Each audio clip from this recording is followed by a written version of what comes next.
I'd like to welcome all listeners back again to this analysis of James Joyce Ulysses by John Ruane. That is me. I'm a playwright from Galway Playwright. Actually, I'm from the village of Monavea, which I'm actually doing this recording from now. I'm doing it from the village of Monavea. Actually, I was just over there in the two local shops, Fortham's and Cook's shop. I got a paper there in Cook's and a pint of milk and a loaf of bread in Fortham's.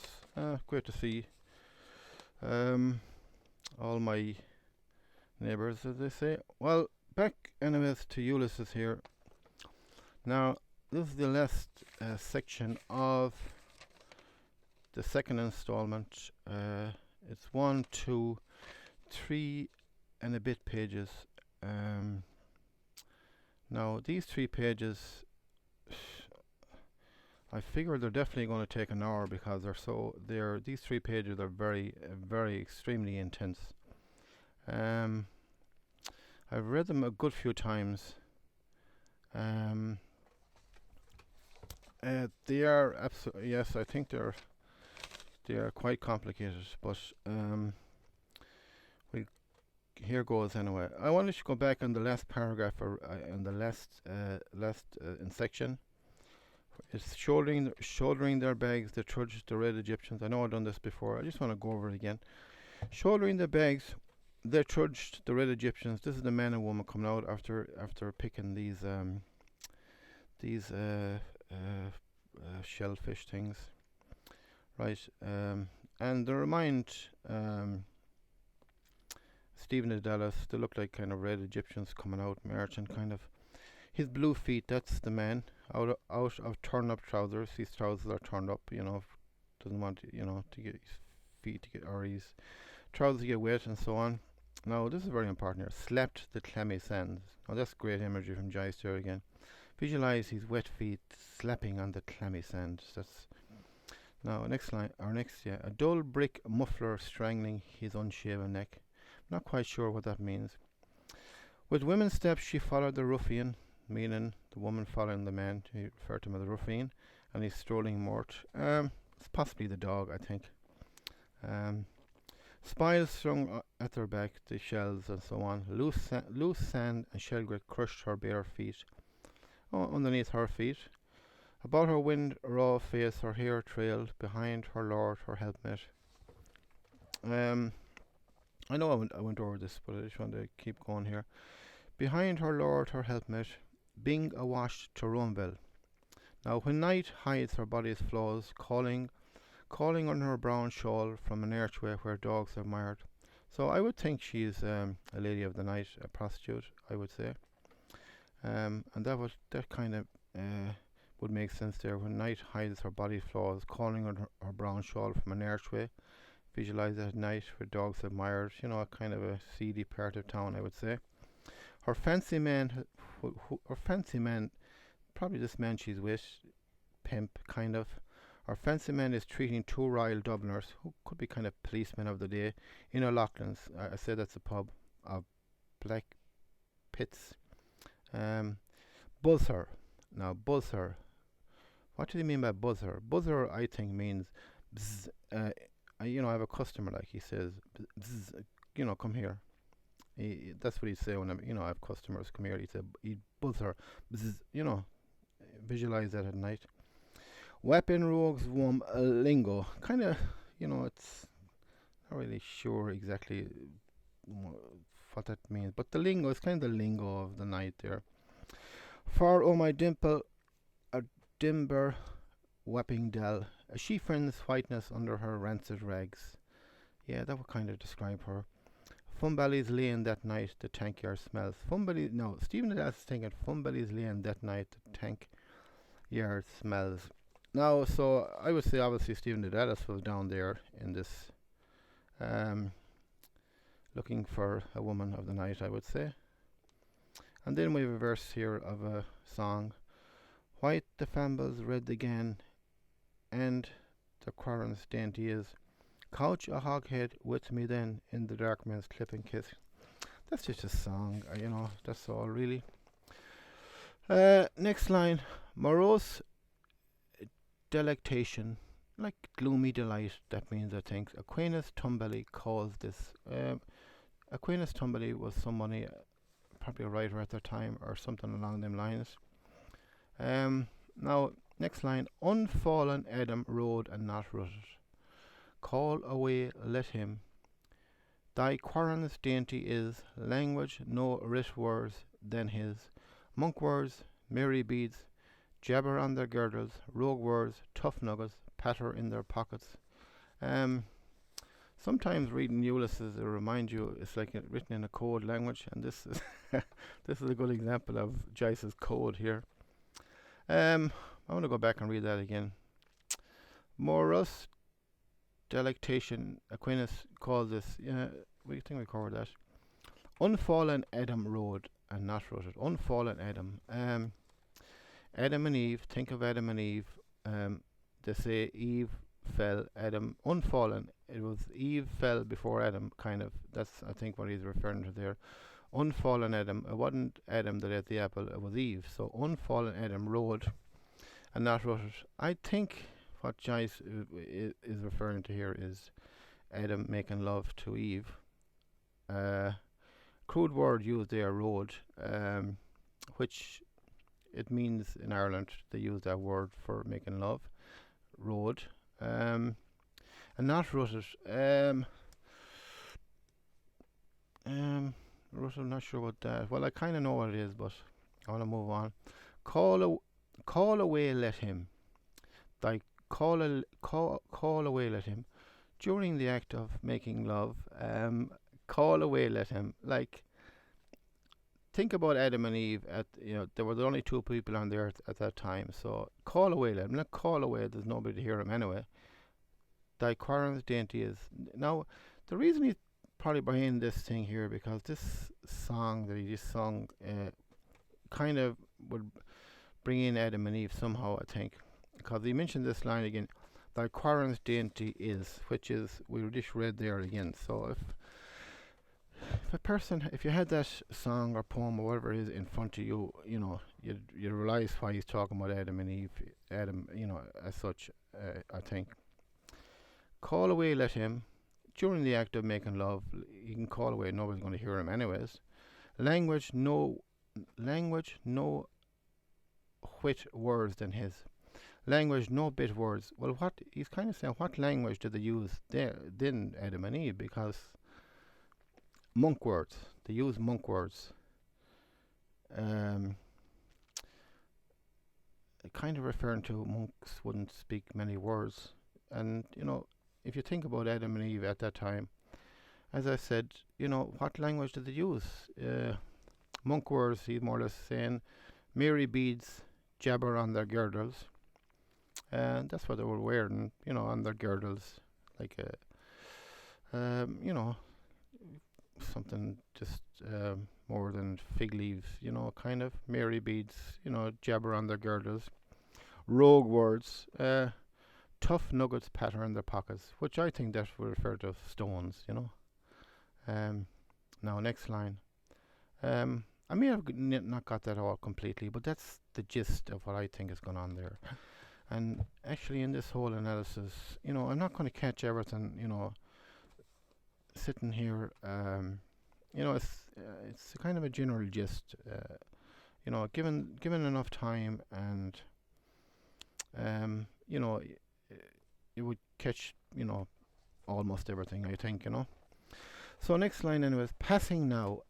This is Stephen Adela's thinking here. Passing now. This man and woman are passing him. So he's saying passing now. He's saying, or he's thinking, passing now. They're passing me now.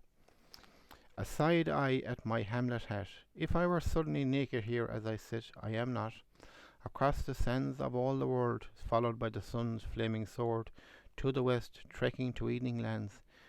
She trudges, schleps, trains, drags, trasines her load. A tide westering moon drawn in her wake. Tides mirrored landed within her. Blood not mine, on a pa panton. A wine dark sea, behold the handmaid of the moon. In sleep the wet sign calls her hour, bids her rise. Bride bed, child bed, bed of death, ghost candled. Omnes caro ad te venit. Uh, my pronunciation hasn't improved. He comes, pale vampire, through storm, his eyes, his bat sails blooding the sea, mouth to our mouth's kiss.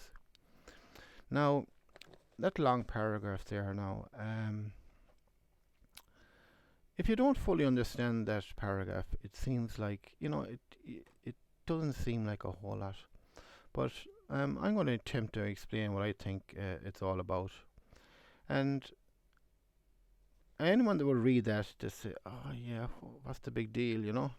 But I think after I kind of explain it as I see it, then, people's breaths will be taken away by the brilliance of this, brilliance of Joyce's writing in general. So, passing now, the two people, man and woman, are passing him, a side eye at my Hamlet hat, a side eye. Obviously, the woman is looking at Stephen Dedalus' Hamlet hat. She possibly may have known him. She may have spotted him down there at her workplace, as they say. And then he thinks, if I were suddenly naked here as I sit, because she's a prostitute. I am not. Next line. Across the sands of all the world, followed by the sun's flaming sword. To the west, trekking to evening lands, she trudges, schleps, trains, drags, transcends her load. Now, what he's thinking about here, he's thinking about the sea. He's thinking about the sea, water in general. So, across the sands of all the world, followed by the sun's flaming sword. That's a great line from Jive. Sun's flaming sword. Visualize the sun at night, in the evening time, and you see the long streaks from the sun. The sun's flaming sword is like a flaming sword. It's brilliant imagery there. Across the sands of the world, followed by the sun's flaming sword. The sea is followed. You get the gist of what I'm trying to say. To the west, the sea goes. Trekking to evening lands. It goes all over the place, She trudges, the sea trudges, schleps. This is why we know he's talking about the sea. It's like the schleps is like you can nearly you can visualize the water just hitting off a rock or something. Schleps, or trains, like a train. It's visualize rivers like it's like a train, and so on and so forth. Drags, transcends her load, the water. A tide westering, moon drawn. Now, I think everybody knows that there's something got to do with the moon and the sea. When the full moon, the sea rescinds and the waves. Sometimes there's a high tide, low tide, and a lot of people reckon it's somehow associated with the moon. So moon drawn in her wake. Tides mirrored. Well, the light's not very good here. Tides mirrored landed within her. That's kind of easy enough to understand. Within her. Blood not mine. On a panto, a wine dark sea. Now this is very important. Blood not mine. A wine dark sea. Why does it call it a wine dark sea and blood not mine? Now, he is thinking here about the body, the person that was drowned, and he's thinking about that. He's thinking about that person in the sea. Blood not mine. The blood, the blood that would seep out from that body. Blood not mine. A wine dark sea. That's great light. That's just brilliant right from Joyce there. Visualize it's a wine dark sea. Behold the handmaid of the moon. It's like a servant of the moon, so on and so forth. In sleep the wet sign calls her hour, bids her rise. Bride bed, child bed, bed of death, ghost candled. Now, I think when we kind of heard about this before so far in this book, about after 9 days the body pops up. So right here, the ninth day is up. Like, in sleep, the wet sign calls her. It's more saying, now the body is now your time to rise. In sleep, the wet sign calls her, bids her rise, bids the body to rise. Bride bed, child bed. No, I'm not sure about bride bed, child bed there. Bride bed, child bed. Bed of death, which is the sea. Ghost candled. Now he's thinking about his mind drifts back to his own mother dying, and the candle, the ghost candle beside her bed, kind of. Now we have a few lines of Latin here, probably. Omnis caro ed te venir, whatever. It doesn't really matter. He comes, the body, right? The body is coming up to the surface. He comes, pale vampire, like it's like a pale vampire. He comes, pale vampire, through a storm. Even through a storm, he still come up. His eyes, his bat sails bloodying the sea. Mouth to our mouth's kiss. 1 second now.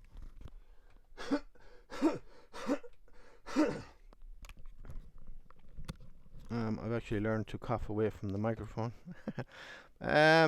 So now I have to say something here now. In these 3 pages, I cannot say 100% that this is what Joyce is talking, or even 90%, because I could be off, but this is and especially these 3 pages here.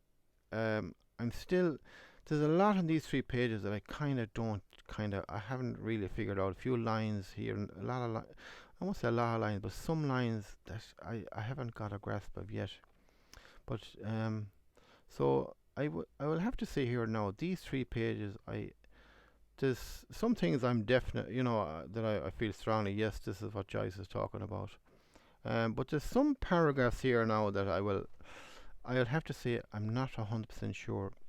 Now this next paragraph, I'm not 100% sure, but here's what I think anyways, So I don't want people saying, oh yeah, you got it wrong, because I could come back and say,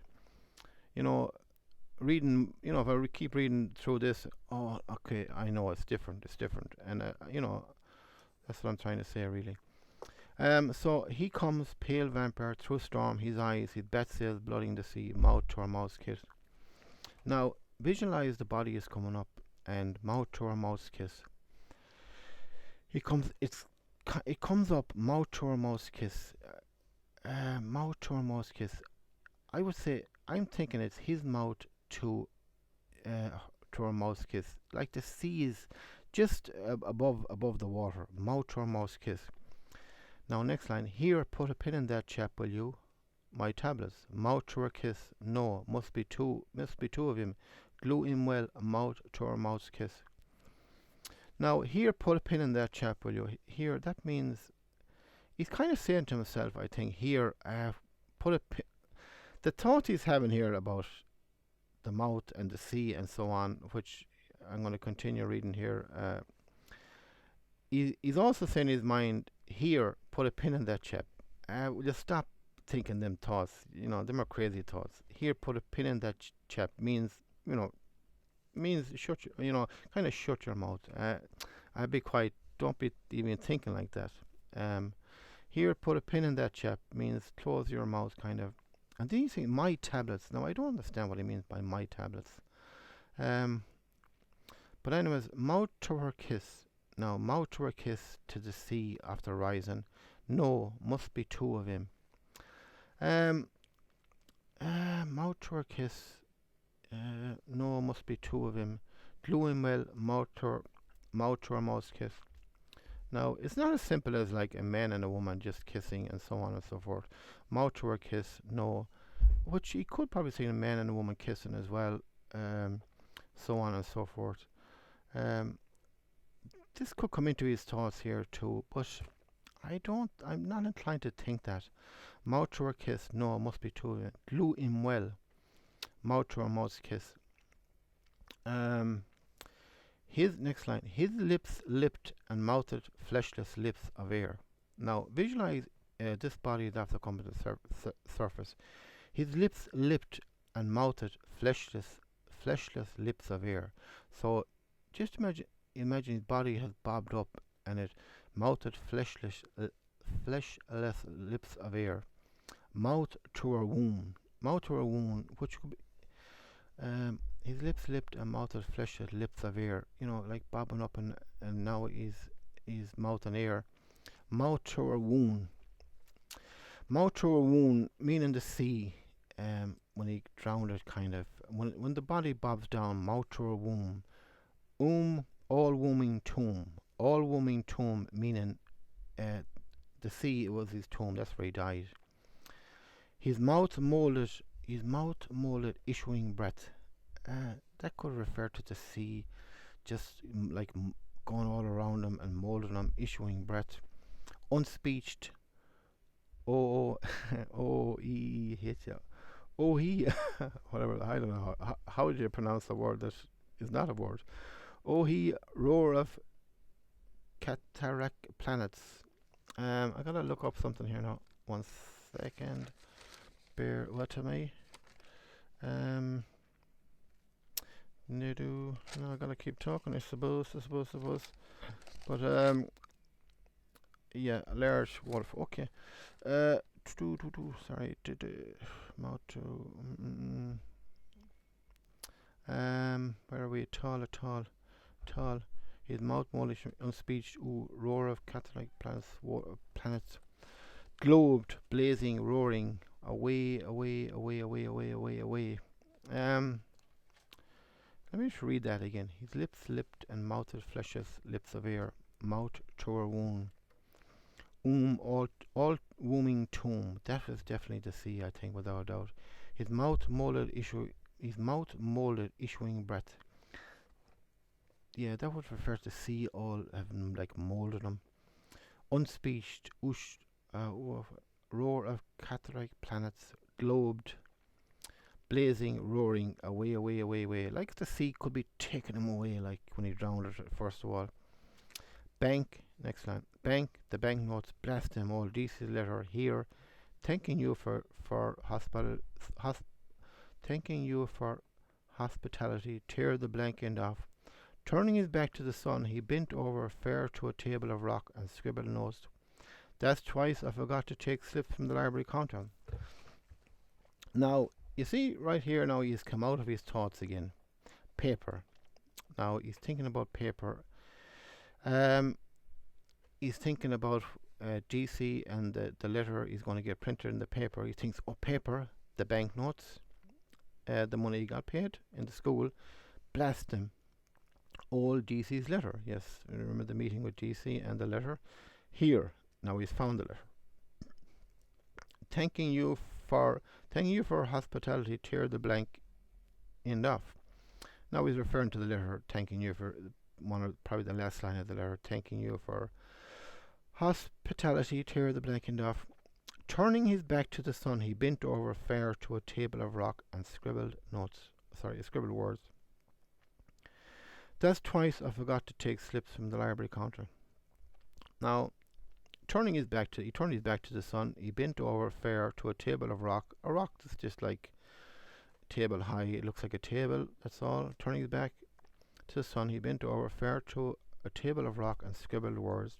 So he's scribbling words on a piece of paper. That's twice. And then he thinks, that's twice I forgot to take slips from the library counter. No, a library goes to. When he takes out books, he gets slips, and that's twice I forgot to take slips from the library counter. He forgot to take slips.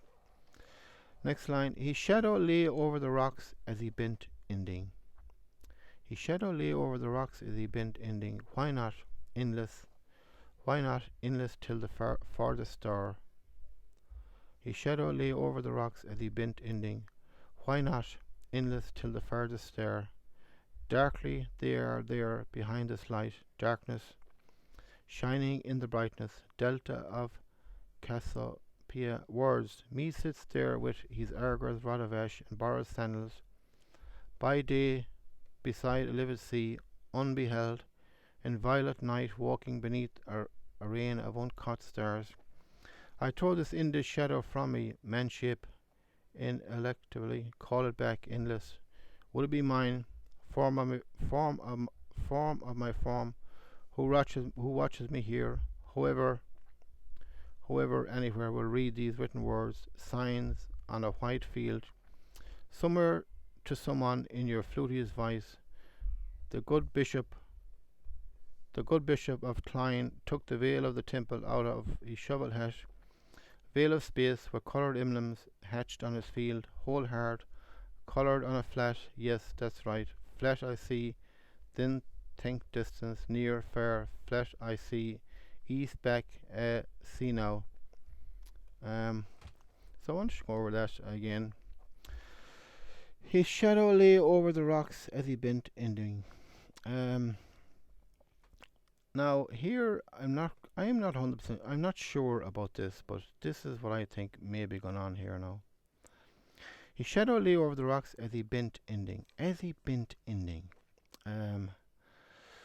If possibly is sitting down here on these rocks. Why not endless till the farthest stare? Why not endless till the farthest stare? His shadow lay over the rocks as he bent ending. Ending, I'm not sure about the word ending. His shadow lay over the rocks as he bent ending. Why not endless till the farthest stare? Now, I think he's referring here to the shadow. Darkly they are behind this light. Darkness could possibly be the shadow. Darkness shining in the brightness. Delta of Cassiopeia whirls. Me sits there with his Arger's rod of ash. Arger is like someone who interprets the will of the gods and mythology and stuff in it. Some kind of an official priest or something. Me sits there with his Arger's rod of ash. Rod of ash. Now that's referring to the to his homemade walking stick as such. The ash plant, rod of ash. So it's possible he sees his reflection on the sea there, or his shadow. Kind of in borrowed sandals. He's in borrowed sandals by day beside a livid sea, unbeheld. In violet night, walking beneath a rain of uncaught stars. I'm not 100% sure about that. I throw this ended shadow from me.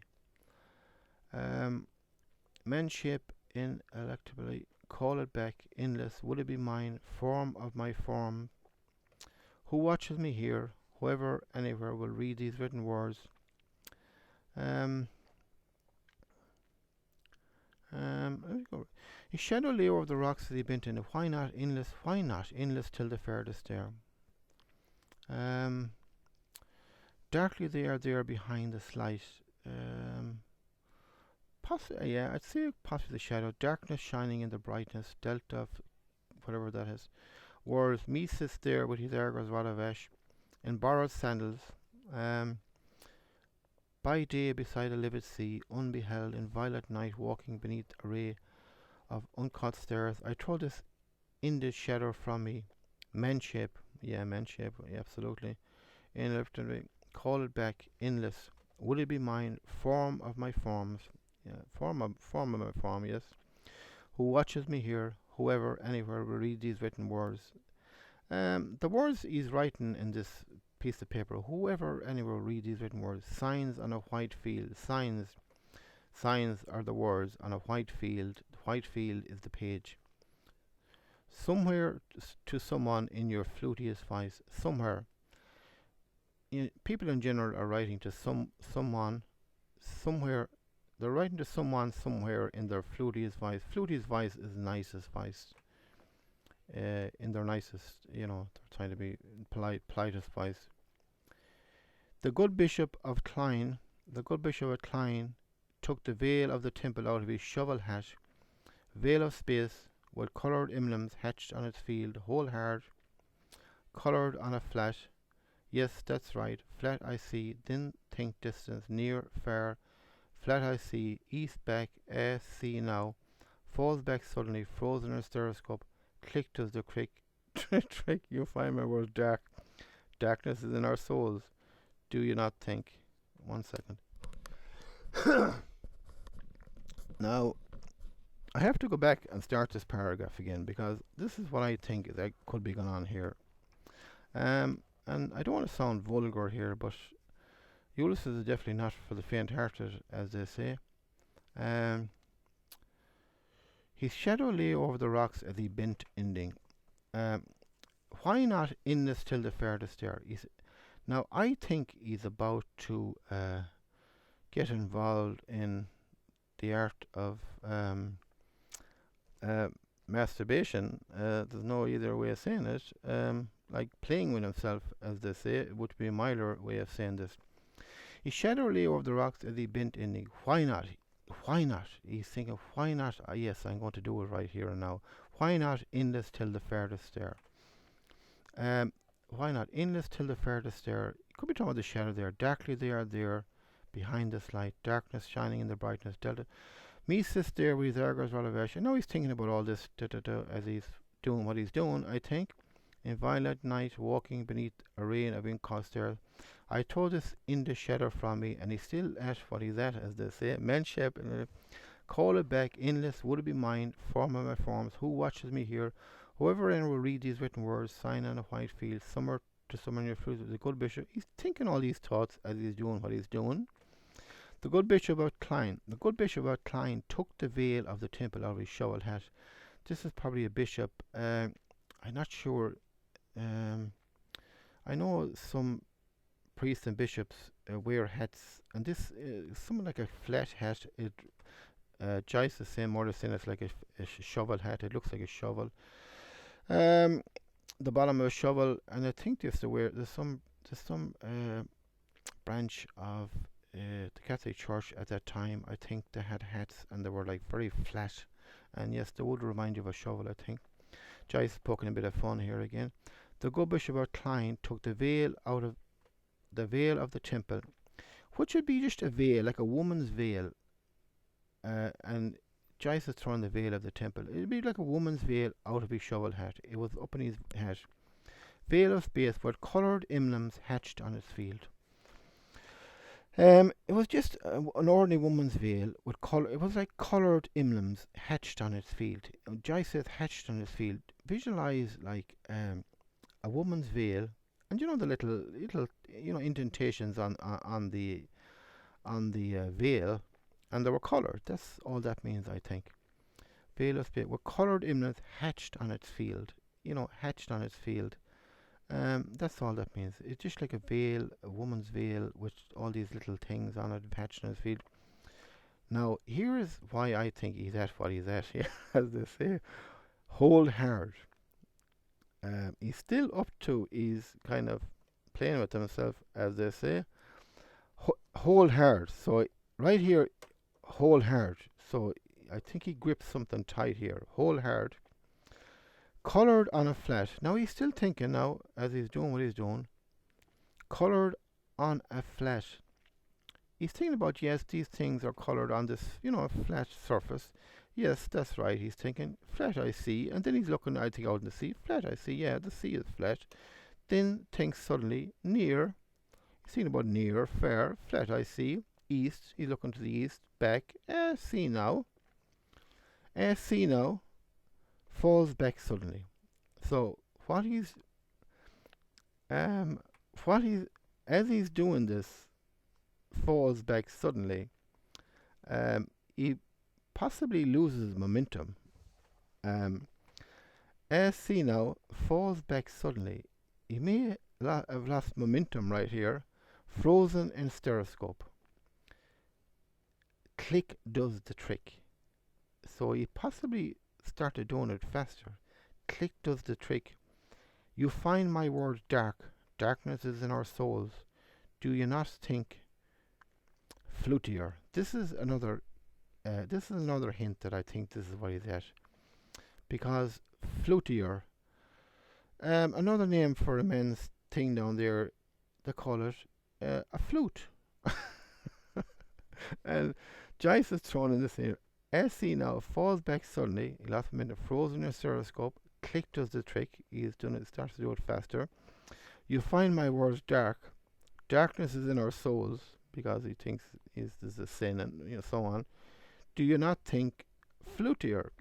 Flutier, like, is kind of there's a couple of ways I could describe this, but he deliberately used the word flutier because A flute refers to a man's, thing.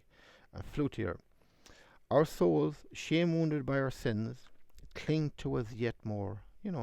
Our souls, shame wounded by our sins, cling to us yet more. And then he's thinking, a woman to her lover clinging, the more, the more. She trusts me, making love. Her hand gentle, the long lashed eyes, great imagery from Joyce, the beauty of a woman, her long lashed eyes.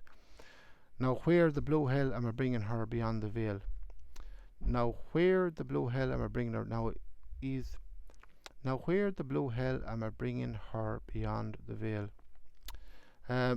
He's more or less thinking, now where the blue hell am I bringing her beyond the veil? In his thoughts, into the electoral modality of the, this is what he referred to at the start of this chapter, kind of, she,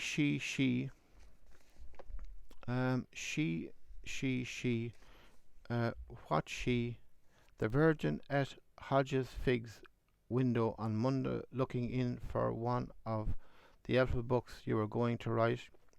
Now he's thinking back when he was younger, and this girl that he knew, now he's thinking about, while he's doing this, I have to think about a woman, it seems. What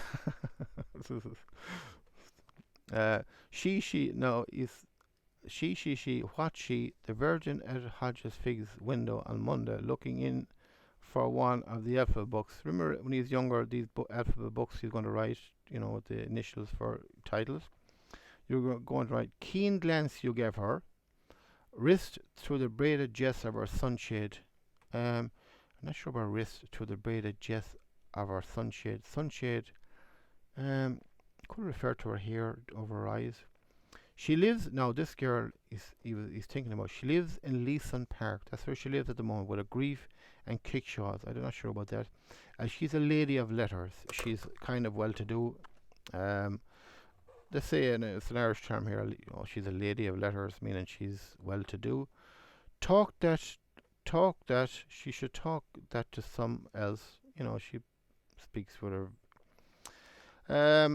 She's well-to-do, snobby. Probably talk that to some else. She's, someone like herself. Steve, yes, she married a guy called Steve. Picked me up. She picked him up after Stephen to Dallas. You're not sure whether they were going out together, but whatever. But she wears those curse of God stays suspenders and yellow stockings, darned with lumpy wool. Talk about apple dumplings. Pio Tusoto, where are your wits? Now let me read that back again. That's just a few lines. Wrist to the braided jess of her sunshade. She lives and leave with I got that. A lady of letters. Talk to some else. Steve picked me up. That's the person she married, probably. But she wears those curse of God stays suspenders and yellow stockings, darned with lumpy wool. Great imagery from Joyce there again. Talk about apple dumplings, obviously referring to the woman's breasts. Talk about apple dumplings, and to really talk about apple dumplings, and to really, this is why we know that he's talking about woman's breasts. Where are your wits? What he's more or less want to say, Joyce. This is Joyce. Talk about apple dumplings, and that word, whatever it is, Latin. Where are your wits? Where are your tits? That's what he's more or less saying. Where are your wits? But that's not what he's implying. Next line. This is what Joyce wrote all this now, not me. Touch me, soft eyes, soft hand. I am lonely here. He's still doing what he's doing. Oh, touch me soon now. What is that word known to all men? I could have a lot of answers for that. I am quite here alone, said to touch me. He lay back at full stretch over the sharp rocks, just about visualize that, cramming the scribbled note and pencil into a pocket. He's gaining a lot of momentum, and he wants to get rid of the paper, I think, the scribbled note and pocket and pencil in his pocket. His head tilted down on his eyes. That is Kevin Egan's movement. The Kevin Egan from Paris used to lay back like that at one time. That is Kevin Egan's movement. I made nodding for his nap that he just made, and that's the way Kevin Egan used to do it in Paris. Sabbath sleep, Sunday sleep. It vida this just this I say this French. Hello, bonjour, yes, bonjour. Welcome as the flowers in May. Welcome as the flowers in May. What he's doing, I would say. Under its leaf he watched through peacock twittering lashes the soothing sun. Under its leaf, the hat, he watched through. That's great writing from Joyce. Peacock twittering lashes. Visualize someone's eyelashes. Under its leaf, wouldn't it remind you of peacock twittering lashes? Under its leaf, he watched through peacock twittering lashes the soothing sun. Just like the lashes, just like a peacock. Yeah, lashes the soothing sun. I am caught. I was getting. He's getting hotter. Under its leaf, he watched through peacock twittering lashes the soothing sun. I am caught in this burning scene. You see, this is another thing that made Joyce brilliant. Now, it looks like he's just talking about the hot sun and so on. I'm caught in this burning scene, but he's referring to something else, believe me. I'm caught in this burning scene, Pan's hour, the fawn and noon, among gun-heavy serpent plants, milk oozing fruits, coconuts. Now he's visualizing he's in hot, really hot climate as well. Where on the tawny waters leaves lie wide, pain is far away. He's really happy. And no more turn aside and brood. So this pops into his head, this line. His gaze brooded on his broad-toed boots, a book's cast off, knee bend, what it means. He counted the creases of ruckled leather wherein another foot had rested warm. The foot that beat the ground in tripudium, foot I dislove. But you were delighted when Esther Oswald's shoe went on you. Girl I knew in Paris, tease quail, petas, Peter, whatever. Staunch friend, a brother, soul, wise love that dare not speak his name. He now will leave me, and the blame, as I am, all or not at all. To go back and read that paragraph again. His gaze brooded on his broad-toed boots. Now he starts looking at his boots. A book's cast off. Buck Mulligan casts off. He gave him these boots. A book's cast off. Never, whatever. He counted the creases of rucked leather wherein another foot had rested. That's pretty self-explanatory. Another foot had rested someone else's boots. The foot that beat the ground in whatever that. Yeah, that's simple enough. Foot I dislove. But you were, now he's thinking to himself, but you were delighted when Esther Oswald's shoe went on you. This girl could have given me a kick up the behind, who knows, for a bit of fun. Girl I knew in Paris. She has some French words here. Staunch friend, a brother soul. She was they were very good friends. Wise love, Oscar Wilde. Wise love that dare not speak its name, referring to some writings of Oscar Wilde. He now will leave me, and the blame, as I am, all or not at all. That's, not really sure about them one or two lines, but it doesn't really matter.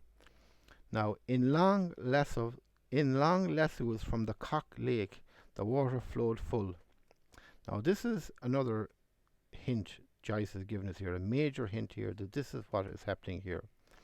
Because he says, in long lassos from the Cock Lake, the water flowed full.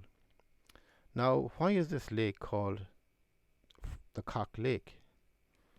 I've never heard of a lake called the Cock Lake, ever, anywhere.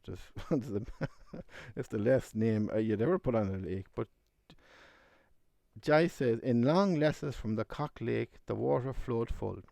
No, but in long lassos, that's just great writing from Joyce as well. In long lassos, in by the water's edge, you'll see like them kind of lassos, like them lines, like in long lassos from the Cock Lake. Why did they call it Cock Lake? The water flowed full, covering green goldenly lagoons of sand, rising, flowing.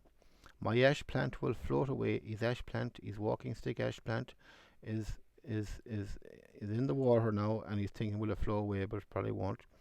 My ash plant will float away. I shall wait. I shall wait. Another key to what's going on here. I shall wait. Should he wait and fetch his ash plant or continue what he's doing? No, they will pass on, meaning the waves will pass on and not take away his ash plant stick. No, they will pass on, passing, chafing against the low rocks, swirling, passing. Better get this job over quick. Now, this is another key to what is actually happening here. He said, better get this job over quick. What job? Better get this job over quick, meaning what job? Better get this job over quick. So this is another major hint from Joyce here. Better get this job over quick. Listen, a four-worded way of speech. Now, a four-worded way of speech. Visualize a wave, and this is the speech. See, shu, hirsch, rish, ooh. No, they will pass on, passing, shafting against the low rocks, swirling, passing. Better get this job over quick. Whatever he's at, you better get over quick. And then listen, a four-worded way of speech. The sea coming in, and something else has gone on here too. See, shoo, ah. this is all Joyce is right here. Vehement breath of waters, vehement breath. The passionate. Vehement breath of waters amid sea snakes, rearing horses. Another key, rearing horses here from Joyce. Rocks in cups. Now, the next 5 or 6 lines I'm going to read. Visualize what's gone on here as well, and what the words Joyce is using. And it seems like he's just talking about water and oceans and so on. And better get this job over quick. Listen, a forwarded way of speech. Shrish and them words. Vehement breath of waters amid sea snakes, rearing horses, rocks. Now from here on, and in cups of rocks it slaps, flap, slap, slap, bounded in bars, and spint its speech seizes. It flows purling, widely flowing, floating, foam pool, flower unfurling. Under the upswelling tide he saw the writhing weeds lift languidly and sway reluctant arms, hiding up their petticoats. Visualize, that's great imagery from Joyce. These weeds rising up their petticoats. In whispering water, swaying and upturning, kai silver fronds, day by day, night by night, lifted, flooded, and let fall. Lord, they are weary, and whisper to, they sigh. St. Ambrose heard it, sigh of leaves and waves, awaiting the fullness of their times. Diabus ac nacas, whatever that is in Latin. Tunoin gathered, vainly then released, forth flowing, winding back, loom of the moon, weary too in sight of lovers, lascivious men and naked woman shining in her course, she draws a tile of waters. Gotta go back here again. No, I think I said this is going to take a little bit of time, because there is so much in here in these 3 pages. It's just unbelievable.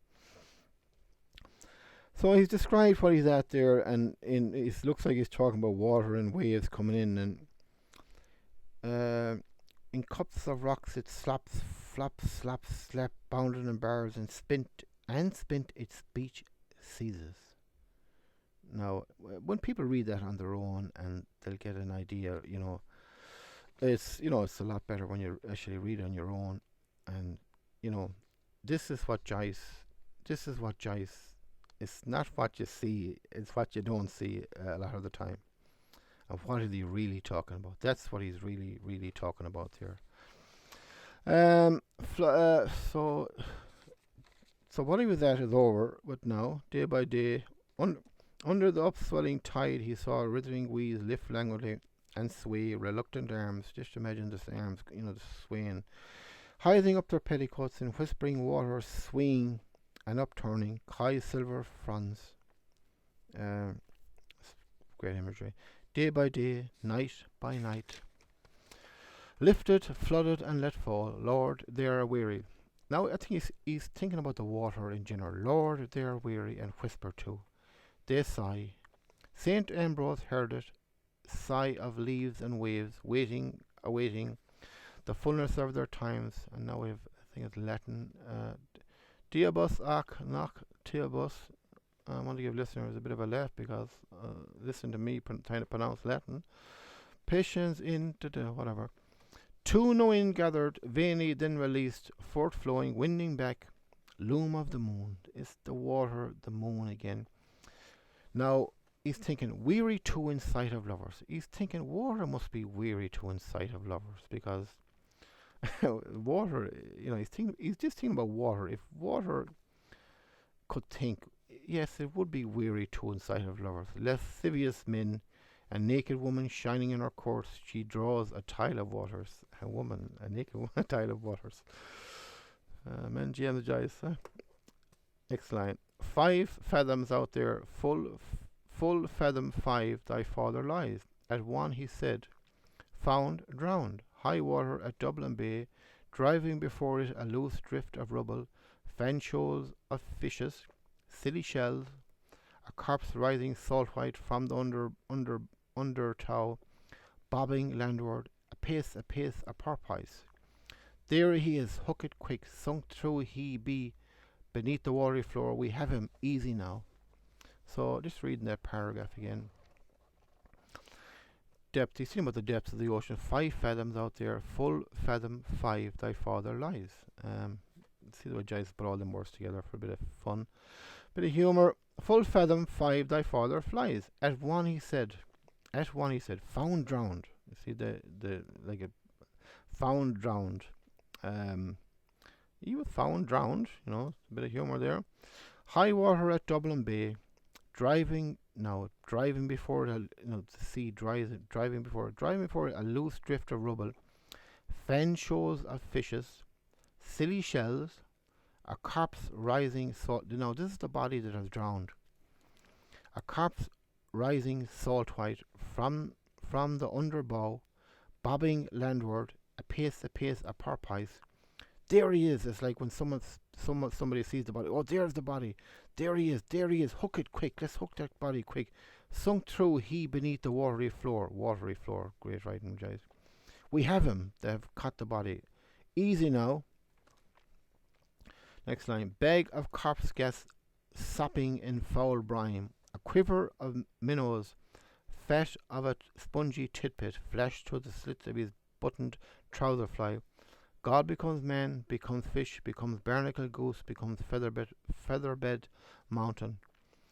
Dead breaths I living breathe, tread dead dust, devour a urinous offal from all dead. Haul stark over the gunwale, he breathes upward the stench of his green grave. He's leprous, nose hole snorting to the sun. Now let me just read that again as they say. Hook it quick. Okay. Bag of corpse gas, the dead body, sopping in foul brine, sopping in the water. A quiver of minnows, which is small little fishes, I think. Fat of a the fish were eating them. Fat of a spongy titbit, flashed through the slits of his buttoned trouser fly. So the fishes, come out of there. A titbit. What's the titbit? That's what's the titbit they're referring to here, listeners? Flashed through the slits of his buttoned trouser fly. God becomes man. Jesus Christ became man. Becomes fish. Joyce is saying here, the fish ate the man. The fish ate the man. God becomes man. The fish becomes fish. The fish ate the man. Becomes barnacle goose. A barnacle goose would eat the fish. Becomes featherbed mountain. Would pass through its system. Featherbed mountain means stuff that's passed through. Featherbed mountain, that's what it means. Dead breaths I living breathe. Now he's thinking dead breaths. Yeah, people that dead breaths, I'd be breathing in the same air as them. Tread dead dust. He does tread on dead dust. Devour a urinous offal from all dead. What that means is the urinous offal, meaning, chickens turkeys, whatever people, eat, the inner organs, and they eat the kidneys, devour a urinous offal from all dead, them dead fowl, in that case referring to the liver, is it, yeah? Haul stark over the gunwale. Now this is the body, haul stark over the gunwale, he breathes upward the stench of his green grave. Now this is the body being dragged up onto the boat. He breathes upward the stench of his green grave, his lepinous nose hole snorting to the sun. This is the body. It's great images from Joyce. A sea change this, brown eyes, salt blue, sea death, mildest of all deaths known to man, old Father Ocean pricks de Paris. Beware of imitations. Just you give it a fair trial, we enjoyed ourselves immensely. Now he's thinking a sea change, a body in the ocean, a sea change. If it had brown eyes, they could turn salt blue. Why salt blue? Because the ocean is blue. Humor from Joyce. A sea change this, brown eyes would turn salt blue. Sea death. If you death in the sea, it's the mildest of all deaths known to men. Old Father Ocean, that's referring to the ocean, pricks the Paris. Beware of imitations. Nothing like the real ocean. Just you give it a fair trial. We enjoyed ourselves immensely. Not sure about that. Come, I thirst, clouding over, no black clouds anywhere are there. Thunderstorm, all bright, he falls. Proud lighting of the intellect. Lucifer, dico que nescit ocasum. No, my cockle hat and staff. And his my sandal shown, where to evening lands evening will find itself. Now he's thinking, he's stopped thinking about everything. Come, I thirst. He's saying, come, I must go, I thirst. He's thirsty for a drink. And then he's thinking, clouding over, it's clouding over, the sky is getting a bit darker, no black clouds anywhere. He's thinking, are there? And he's thinking, thunderstorm maybe. All bright, no, it's still all bright, he falls. Proud lighting of the intellect. Not sure about that. Something about Lucifer here. No, my cockle hat and staff. No, he's thinking about his hat and staff, and here's my sandal shown. Where to evening lands evening will find itself. Not sure about that. He took the hilt of his ash plant, which is the walking stick ash plant thing. The hilt, one part of it. Lunging it softly. He lunges softly like a sword, dallying still. Yes, evening will find itself in me, without me. All days make their end. By the way, next, what is it? Tuesday will be the longest day of all the glad new year. Mother, the rum, tum, tiddly tum. Lon Tennyson, gentleman poet.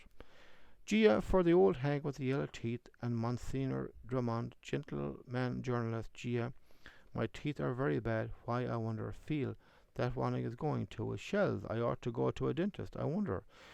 With that money, that one, toothless Kinch the Superman. Why is that? I wonder. Or does it mean something? Perhaps. Just read over that again. He took, we got that. He took, lunging it softly, dallying still. Yes, evening will find itself in me. He's just thinking this. Without me. All days, he's thinking this. All days make their end, come to an end. By the way, next, what is it? Tomorrow, he's thinking, by the way, next day, tomorrow, what day is it at all? And then he's thinking, Tuesday will be the longest day of the year. Of all the glad new year, just thinking that. Mother, and then he's thinking a line from a song. The rum tum tiddly tum. Lon Tennyson, gentleman poet. Lon Tennyson. That's self-explanatory, I think. Gia, for the old hag with the yellow teeth. We came across that before. And Monsieur Drummond came across his name, gentleman journalist. Gia, my teeth are... Now he's thinking, my teeth are very bad. His teeth are very bad. Why? He's thinking, why are they bad? I wonder. Feel. Now he's feeling his teeth. That one is going to. He's feeling his teeth and one of his teeth are loose. That one is going to. And then he's thinking, shells.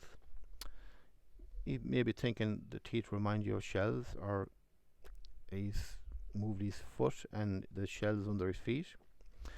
And then he thinks, I ought to go to a dentist. I wonder, with that money, what the money got paid, that one, now he's feeling another tooth, that one, toothless Kinch. Now he's thinking, toothless Kinch, the Superman. I want to stop here now a minute. Toothless Kinch. We came across that before. Buck Mulligan said toothless Kinch and I, the Superman, and so on and so forth. Now this book was written way back in the early 1900s. Superman. Um, you know, we all know the films and the movies called Superman. Did they possibly get a clue from reading Ulysses here? I'm not really sure, but Toothless Kinch, the Superman, it's very possible. And the reason I say that is because I think I said this before. There must be at least 50 or 100 songs that got their first line from Ulysses here, and I'm going to point them out as I go through this book. Yeah, I did mention this before, and it's lines from names from first of songs and lines from songs. Yes, you see, they got this from Ulysses. Now, I'm not saying for a fact, but it is possible. Superman, it could have sparked thoughts here. Toothless Kinch, the Superman. It depends on which was this book was written before, way before the Superman series and all that. Depending, and I'm not sure about that, but it is possible. So now he's saying Toothless Kinch the Superman. Why is that? And now he's thinking, why is that? Why is my teeth getting loose? I wonder. He's wondering, or does it mean something perhaps? Or does it mean something perhaps? He's referring to I'm getting older, probably. My handkerchief, he threw it. I remember. Did I not take it up? Now he's thinking about his handkerchief. The book Mulligan wiped his razor. It's like, oh my, where's my handkerchief? My handkerchief, where is it? He threw it, and then he's thinking, Mulligan, yeah, I threw it on the table or something. I remember. Did I not take it up? Did I not put my handkerchief in my pocket? His hand groped vainly in his pocket. No, I didn't. He can't find it. Better buy one. Better buy a new handkerchief. He laid the dry snot picked from his nostril on a ledge of rock carefully. For the rest, let look who will.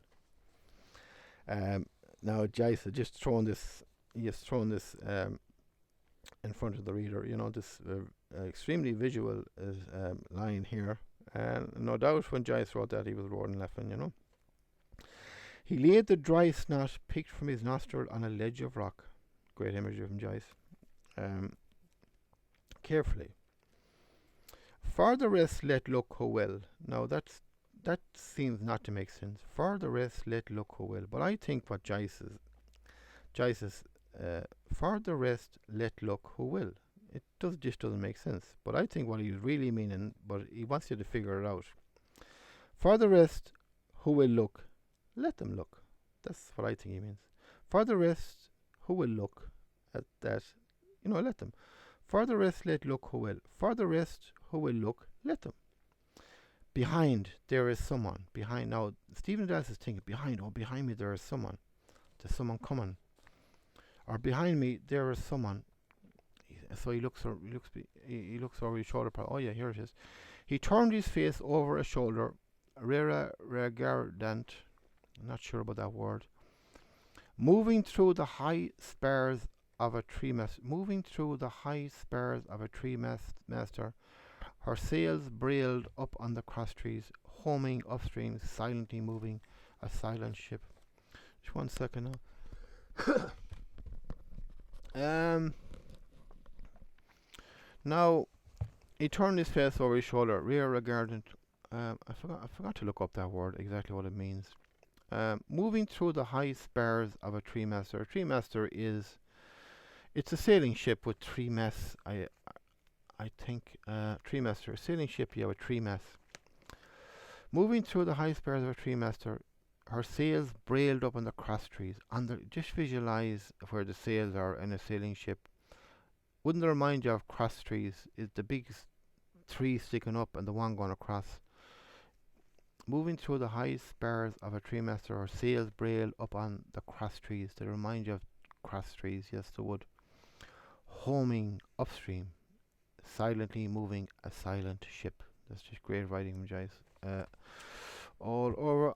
Now I've come to the end of the second installment, and in my the way I've marked out the pages here, we're at page 45. It's actually 44 and a bit, as they say here in Ireland. The next installment will be Enter Mr. Leopold Bloom. I'll just read the first paragraph. Mr. Leopold Bloom ate with relish the inner organs of beasts and fowls. He lifted thick giblet soup, nutty gizzards, a stuffed roast heart, liver slices fried with crust crumbs, fried hen cod's rolls. Most of all, he Most of all, he liked grilled mutton kidneys, which gave to his palate a fine tint of faintly scented urine. I can't leave the I cannot leave the listener with that image. Kidneys were in his mind as he moved about the kitchen softly, writing her breakfast things on the humpy tray. Gelid light and air were in the kitchen, but out of doors, gentle summer morning everywhere made him feel a bit peckish. The coals were reddening the fire. But that's all going to come in the third installment. We actually, as I said before, we got. I was wanted to do 20 pages at a time, but now actually we're up to page 45, and the next page will be starting 40. Will be 46. 46. Yes, 46. 46. Going on to 45, 56, 60 up to 66. 20 pages at a time, roughly. That's what I'll be doing. So I'm going to sign off here now in about 5 minutes. I just want to say now, them last 3 pages were pretty intense, no doubt.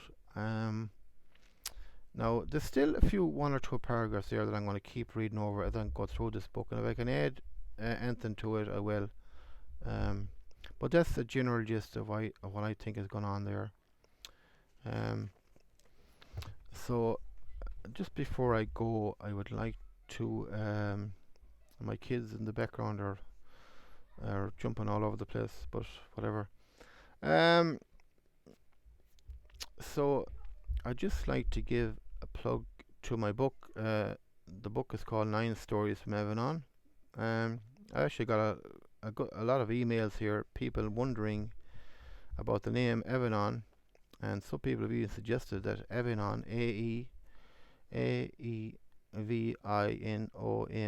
is my home village, Monivea, spelled backwards. I'm not really sure about that. It could be a coincidence. I don't know. Who knows? Evanon.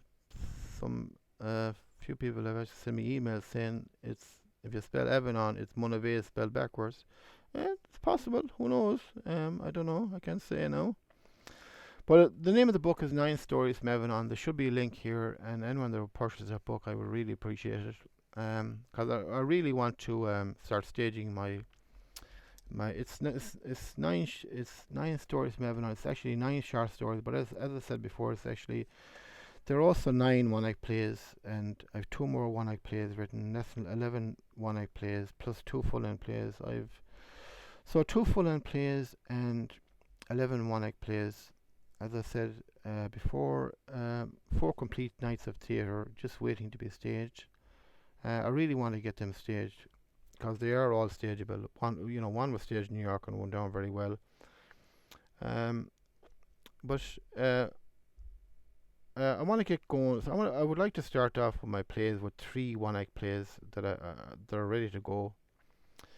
With a cast of 24, 12 actors, 12 actresses.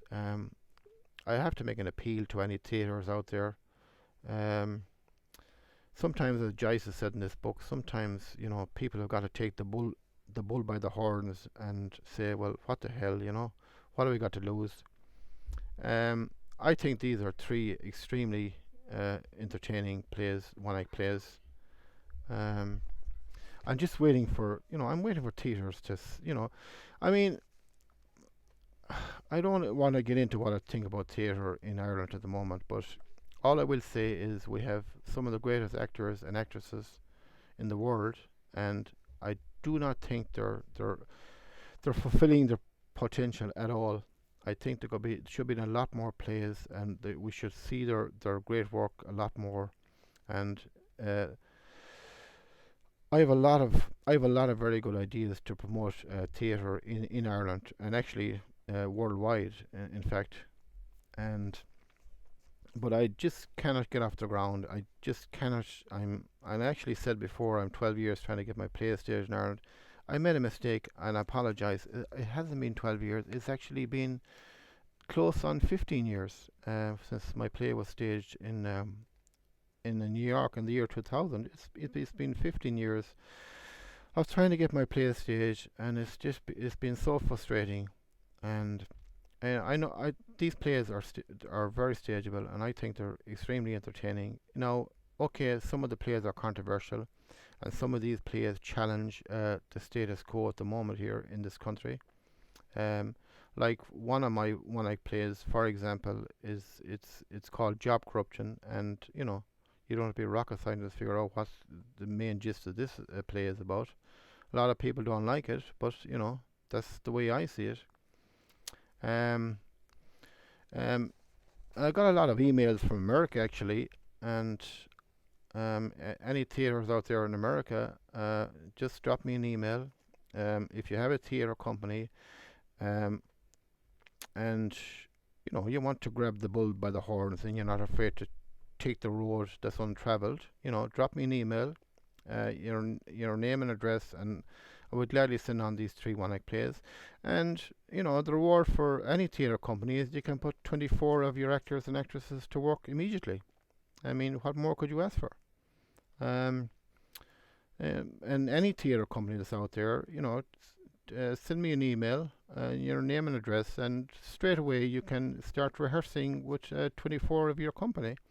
And I really wish that the actors and actresses would request the people that run the theatres, to take a chance on someone like me,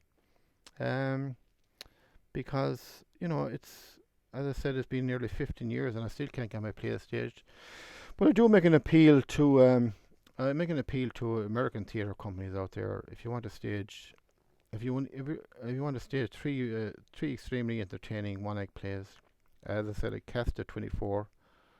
You can put 24 of your actors and actresses to work immediately. I will send them on as soon as possible. One of the main themes with Joyce and Ulysses here, he says, grab the bull by the horns. Say what the hell, let's take a chance. I mean, some of my plays are controversial, no doubt about that, but I wrote them, and I wasn't one bit afraid to write them. And now I have these theatres they're like afraid of their life to put them on. I mean, what you feel like saying? Well, what are you afraid of? This is the arts. I don't know what is wrong with some theatres at all. Really, to be blunt, I don't really know what are why are they so fearful? Start staging new plays, come what may, and don't be stuck in the past, staging all these, old plays from the past. We've seen them 20,000 times. I mean, give new playwrights a chance here. But as I said, any theatre anywhere in the world, I guarantee you will not be disappointed by these plays. Yes, absolutely, they're controversial. These 3 plays are very controversial, and but they're also very entertaining, I think. And they're waiting to be staged, and I have to make a further appeal especially to the great stage actors and actresses, especially in Ireland here. And we have some of the finest actors and actresses, just gifted, totally gifted actors and actresses. I will make an appeal to ye to actually, request these plays. And you can 24, as I said, 24 people that can be put to work immediately. That's not counting the the other people associated with plays, lighting people and so on, makeup people and all that, And because as I said, 15 years waiting, I appeal to maybe the younger generation to say, well, let's get behind this Galway Playwright John Ruane. And I don't think you will be disappointed, to be honest, So any theatre anywhere, send me an email, and I would gladly send on the scripts. Yes, the plays are controversial, but that's writing. Don't be afraid. There's nothing to be afraid of. Just start rehearsing, and let's get these plays off the ground. And I really, I appreciate any theatre that gets onto me. It's just something in Ireland here that they make a big deal out of staging a play. Like it's like, oh shoot, you have to nearly run a gauntlet before they'll stage your play. Like it's like, what the hell? Here's the script. Get people in tomorrow night and start rehearsing. You feel like saying, what's wrong with you? Um, took me a long time to write these plays, and I think it's gone to hell that I can't get them staged. It's ridiculous. It's gone beyond the joke, as they say in this country. And as I said, I have a lot of great ideas to promote theatre in this country, especially, and theatre hasn't got off the ground in this country at all. As like like like the way I can see getting off the ground, and I just hope the stage actors and actresses will get behind me, and I don't think they will be disappointed. So, after that bit of a rant, I have to sign off. I'd like to thank all listeners for coming on this journey. We have 2 installments done, and I intend to go through 20 pages at a time until the end of the book. And actually, in the next installment, I'm going to actually do 2 or at least 2 of Emily Dickinson's poems. As I said before, I think Emily Dickinson is completely misunderstood. There's no nicer way. I think a lot of her poems are misunderstood. Totally, she's been misrepresented. And in the next installment, I hope to do 2 of her poems. The analysis as I see it, because I don't agree with the analysis to most of her poems that I've read. Anyways, they're not. They're not even in the same ballpark, actually.